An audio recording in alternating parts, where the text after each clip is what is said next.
The Valley of the Kings. The tomb of Amenhotep II KV 35. The tomb of Thutmose IV. KV 43 and the tomb of Akhenaten in Akhet-Aton Ta 62. The tomb of Amenhotep II KV 35. The tomb was discovered on March 9 by Victor Leuert and is one of the most important discoveries in the Valley of the Kings. In addition to the wall painting, the tomb contained many remains of the grave furnishings and the mummy of Amenhotep II and 17 other royal mummies. The architecture is innovative.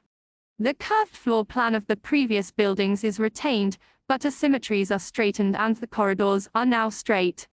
A new well chamber is being added to the bottom of the well shaft. Also new is the corridor that separates the stairs of the first pillared hall from the coffin chamber. The coffin chamber itself is divided into two. There are 6 pillars in the upper part. A small staircase takes the visitor to the lower part where the sarcophagus stands.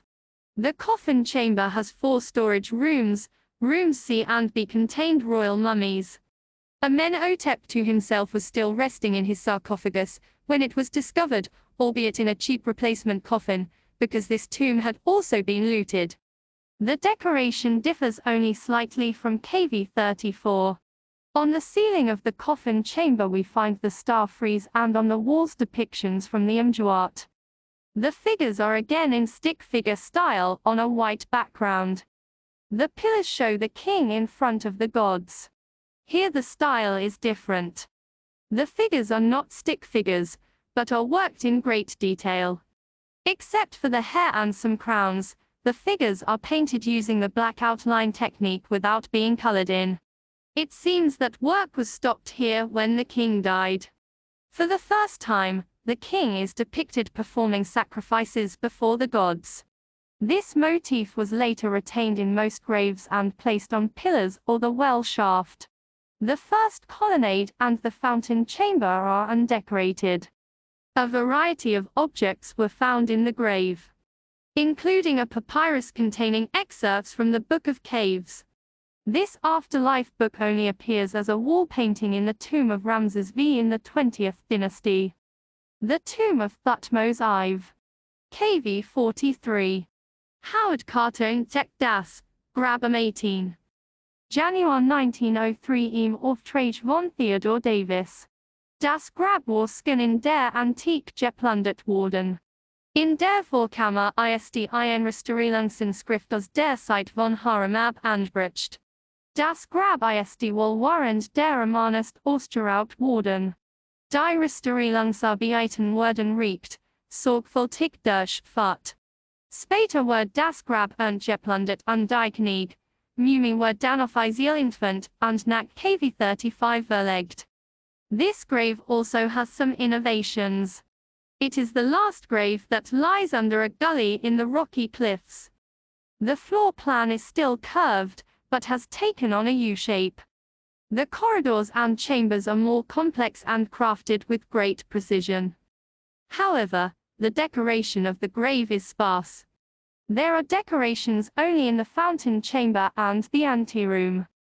Thutmose IV is depicted in front of various gods. The inscriptions are limited to the name of the deity and the throne and birth name of the king. In terms of style, the figures are different from those of the older graves.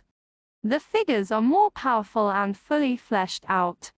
The noses and chin areas are rounder. The bodies are also more powerful and softer. The art is already at the beginning of the climax that came under Amenhotep III is fully developed. The tomb of Amenhotep III in the West Valley WV22, the grave was discovered before 1799. Shortly afterwards, looters began cutting out wall reliefs. Theodore Davis only dug superficially. It was researched in detail by Howard Carter in 1915. With Amenhotep III, the Western Valley in the Valley of the Kings is documented for the first time.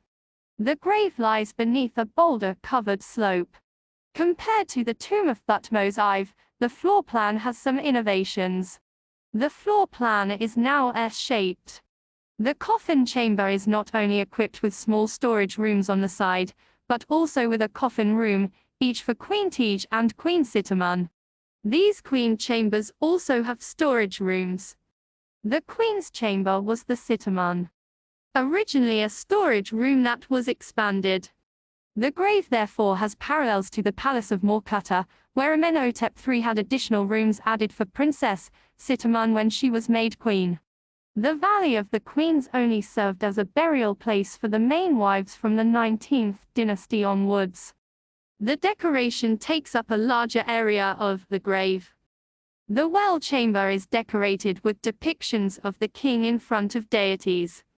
The first portico remained undecorated. In the antechamber the king was depicted before the gods. The coffin chamber itself was decorated with the Amenhotep on the walls, while the pillars depict the king and gods. The paintings are in color, and show the painting for Amenhotep III. Usual style.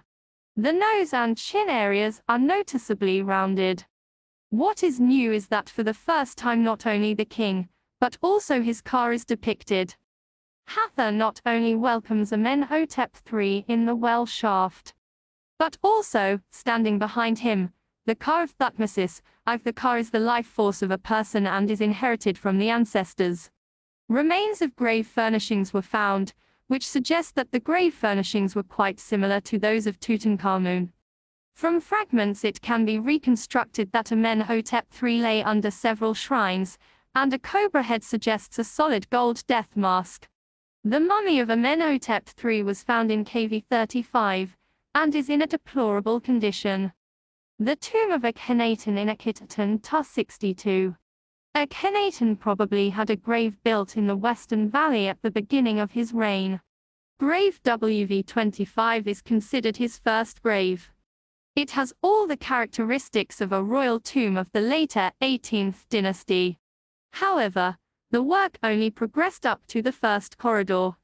Then the work was abandoned and Akhenaten built his tomb at Tel El Amarna Akhet-Aton.